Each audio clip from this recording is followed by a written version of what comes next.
Hello students, here we will see the next topic of 15th chapter, excretion and osmoregulation, is various terms of excretions, nitrogenous waste other than ammonia, urea and uric acid, and some terms like osmoregulation, osmoregulator, osmoconformers. In last lecture, we have seen three types of excretion: ammonotelism, ureotelism and uricotelism. Here the fourth type of excretion is gonotelism. Animals which excrete nitrogenous waste in the form of gonine called as gonotelism, and the animals called as gonotelic animals. Example: spider, scorpion, penguins. Fourth type बघतो आपण एक्सक्रीशनचा, गॉनोटेलिझम. एक्सक्रीशनमध्ये guanine नावाचं substance बाहेर टाकलं जातो, त्यांना आपण गॉनोटेलिक animals म्हणतो. त्याचे तीनच एक्झाम्पल्स आहेत: spider, scorpions and penguin birds. Then gouty arthritis. Arthritis संधिवात म्हणतो आपण ज्याला. Uric acid, which is formed in human body, not excreted, its level when increased, it is deposited into the joints of bones and causes arthritis. Means inflammation of joints called as arthritis, and this arthritis is because of deposition of uric acid, so it is called as gouty arthritis. हा गावठी arthritis म्हणजे एक प्रकारचा संधिवात आहे ज्याच्यामध्ये जॉईंट्सवर सूज येते, परंतु ही सूज कोणामुळे आलेली असते तर त्या जॉईंट्समध्ये असणाऱ्या स्पेसमध्ये युरिक ॲसिडचे क्रिस्टल्स डिपॉझिट होतात, म्हणून तिथे फ्रिक्शन होते आणि जॉईंट्सवर सूज येते, त्यालाच आपण गावठी अर्थरायटिस म्हणतो. Then plasma creatinine. Plasma is the part of blood which have creatinine. Creatinine phosphate break down and form creatinine by skeletal muscle contraction. हा प्रोडक्ट जो आहे क्रिएटिनिन हा लिव्हरमध्ये तयार होत नाही, हा तयार होतो मसलच्या कॉन्ट्रॅक्शनमध्ये. स्केलेटल मसल्स जेव्हा आपण बॉडीची मूवमेंट करतो, स्केलेटल मसल्स कॉन्ट्रॅक्ट होतात, तिथे असणारा हा क्रिएटिनिन फॉस्फेट ब्रेकडाऊन होतो क्रिएटिनिनमध्ये. हा फॉस्फेट बॉन्ड जो आहे ब्रेक होतो आणि फॉस्फेट बाजूला होतो. इथे एनर्जी निघते, जी एनर्जी यूज केली जाते मसल्सच्या कॉन्ट्रॅक्शनसाठी. म्हणजे हा क्रिएटिनिन फॉस्फेट हा इथे रेडी सोर्स ऑफ एनर्जी म्हणून यूज केला जातो. इथे याची फॉस्फेट निघाल्यानंतर एनर्जी निघते, ती वापरली जाते कॉन्ट्रॅक्शनसाठी, आणि इथे बाय प्रॉडक्ट म्हणून हा क्रिएटिनिन तयार होतो, जो ॲब्सॉर्ब केला जातो ब्लडमध्ये आणि किडनीमधून फिल्टर होऊन तो युरिनमधून बाहेर टाकून दिला जातो. Formation of creatinine and excretion of creatinine, this ratio is equal. Its level in blood is steady because formation or synthesis or production of creatinine is equal to excretion of creatinine, so its level is steady. Its level is above the normal level in an organism. It indicates that there is a poor renal function. जेवढा creatinine तयार होतो तेवढाच तो excrete होतो. याचं production आणि excretion याचा ratio कसा आहे, इक्वल आहे, म्हणून याची लेवल ब्लडमध्ये स्टेडी असते. म्हणजे ती कमी पण होत नाही, ती जास्त पण होत नाही, ती स्टेडी असते. परंतु नॉर्मल लेवलपेक्षा जेव्हा क्रिएटिनिनची लेवल वाढलेली असते ब्लडमध्ये, तेव्हा आपण समजून घ्यायचं हा इंडिकेटर आहे, हे इंडिकेशन आहे की आपली जी किडनी आहे ती पुअर फंक्शन करते, ती नॉर्मल फंक्शन करत नाही आहे. It may be leads in kidney failure.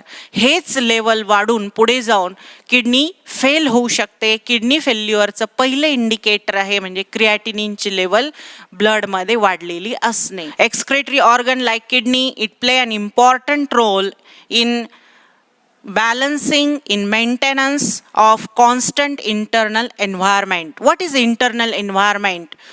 Our blood is internal environment. This internal environment become constant by excretory organ. This process is called as hemostasis, and it requires osmoregulation. Osmoregulation is the process of controlling solute concentration and water balance.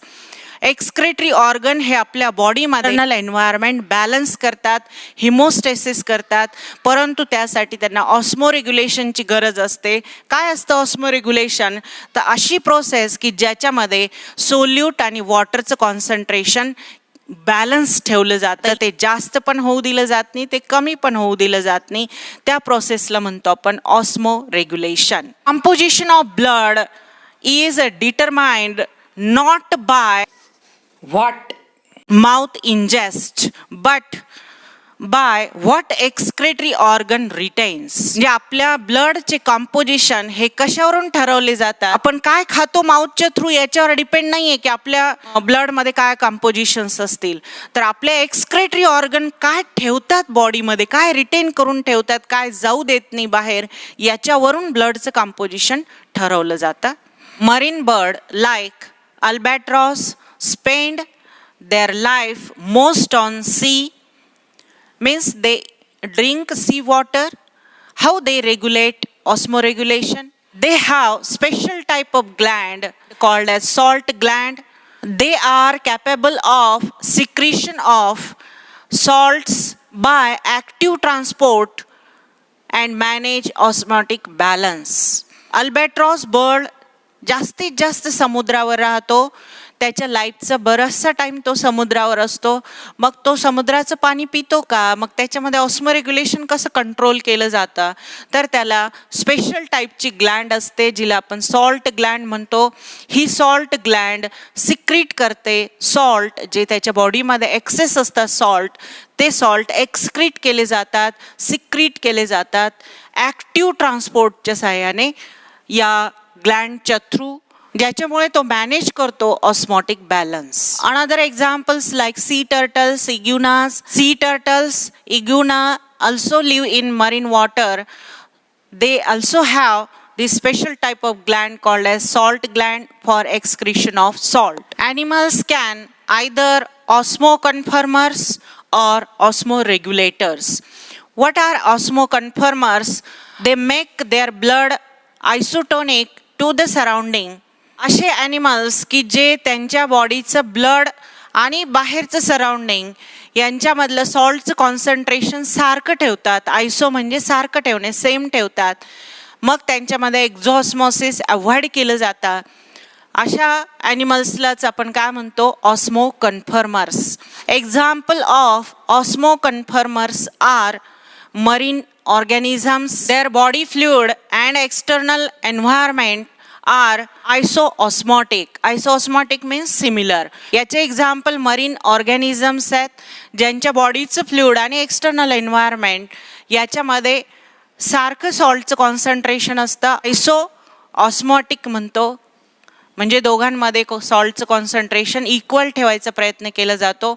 एक्झॉस्मॉसिस avoid केलं जातं. Example पाहिलेले आपण, shark retain urea inside the body and make isotonic body fluid to the external surrounding. Then what are osmoregulators? They control internal environment independent of external environment. हे जे animals आहेत त्यांच्या बॉडीच्या आतलं जे एन्व्हायरमेंट आहे हे कंट्रोल करू शकतात, हे बॅलन्स करू शकतात इंडिपेंडंटली त्यांच्या एक्सटर्नल एन्व्हायरमेंटपासून. Example, fresh water forms and terrestrial organisms. Fresh वॉटरमध्ये राहणारे सगळे ॲनिमल्स आणि टेरिस्ट्रियल ऑर्गॅनिझम्स म्हणजे जमिनीवर राहणारे ऑर्गॅनिझम्स, हे ॲनिमल्स कोणत्या टाईपचे आहेत? तर osmo regulators. Osmoconformers or osmoregulators may be stenohaline. What is stenohalines? They can tolerate only narrow range of salt concentration. They may be osmoconformer or osmoregulator and they can tolerate only narrow range of salt concentrations. म्हणजे थोडंसं concentration सॉल्टचं इकडे तिकडे झालं तर हे tolerate करू शकतात. Narrow range हे टॉलरेट करू शकतात. स्टिनो मीन्स नॅरो, म्हणजे थोडीशी रेंज इकडे तिकडे झाली तर हे टॉलरेट करू शकतात. याचं एक्झाम्पल ह्युमन बिईंग, आपण थोडी सॉल्टची लेवल इकडे तिकडे झाली तरच आपण टॉलरेट करू शकतो. जास्त सॉल्टचं कॉन्सन्ट्रेशन डिस्टर्ब झालं तर आपण ते टॉलरेट करू शकत नाही. Stenohalines. Then what is euryhalines? Euryhalines, those who capable of handling wide changes in salinity. असे ॲनिमल्स की ज्यांच्या बॉडीमध्ये वाईड चेंज झालं सॅलिनिटीमध्ये, खूप जास्त सॉल्टचं कॉन्सन्ट्रेशन इकडं तिकडं झालं तरी ते टॉलरेट करू शकतात. अशा ॲनिमल्सला आपण म्हणतो युरिहलाइन्स ॲनिमल्स. याचं एक्झाम्पल आहे marine organisms. Unicellular forms have contractile vacuole. For example, amoeba having contractile vacuole. Paramecium is also unicellular form having contractile vacuole. These contractile vacuole have tubes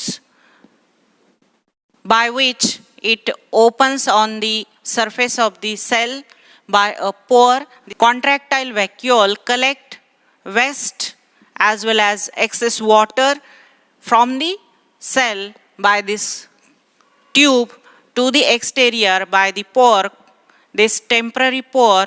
By this pore it excrete waste product as well as excess water. Paramecium have two contractile vacuole.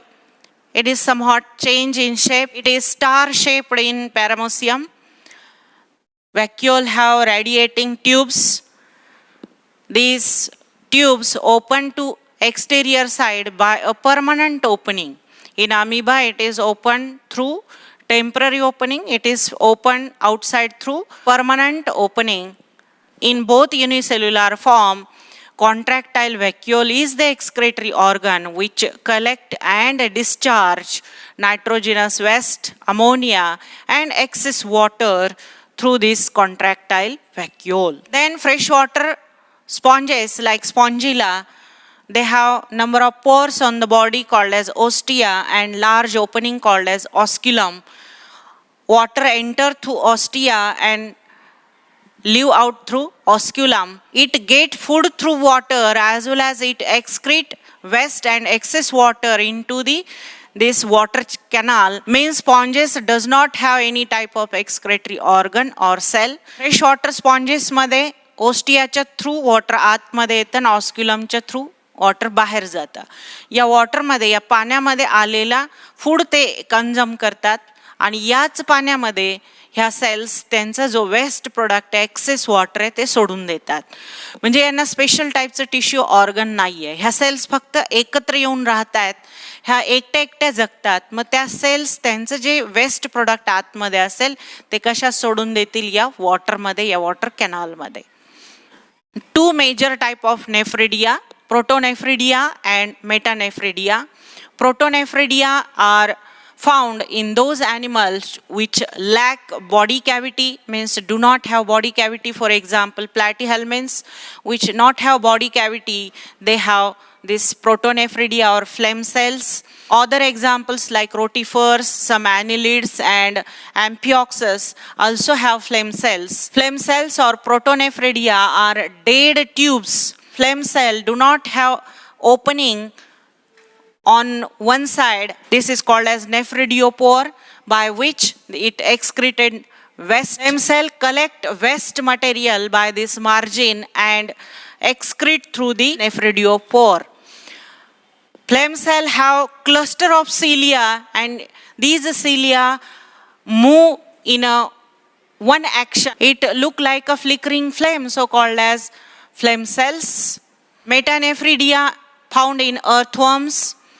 Earthworm have number of type of metanephridia, septal metanephridia, integumental metanephridia. त्यांच्या बॉडीच्या दोन्ही साईडला, दोन कडेला nephridia असतात किंवा त्यांच्या सेप्टमवर दोन्ही साईडला नेफ्रिडिया असतात, त्यांना सेप्टल नेफ्रिडिया म्हणतात.